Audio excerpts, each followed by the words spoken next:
कडक उन्हानं अंगाची लाही लाही होत असताना अनेक प्राणीही वाढत्या उकाड्यानं हैराण झाले। त्यांच्यापैकी अनेक जण पाण्याच्या शोधात इथं तिथं भटकताना दिसतात। अनेक माकडंही उन्हापासून बचाव करण्यासाठी सध्या सावलीचा शोध घेताना दिसत आहेत। अशाच एका माकडानं थंडावा मिळवण्यासाठी चक्क एक आईस्क्रीम पार्लर गाठलं आणि पुढं तिथं काय काय धमाल केली ते तुम्हीच पहा।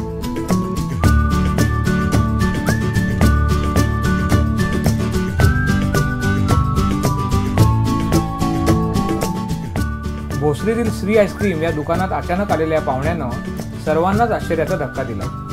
त्यानं थेट आईस्क्रीम पार्लरमधील फ्रीजवर उडी मारून तिथंच विश्रांती घ्यायला सुरुवात केली। नंतर त्यानं दुकानातील ग्राहकांसाठीच्या टेबलवर बसून आईस्क्रीमची चवही चाखली। बाहेर कडक ऊन असताना या माकडानं दुकानात तब्बल 2.5 तास विश्रांती घेतली आणि मग ही स्वारी पुढच्या प्रवासाला रवाना झाली।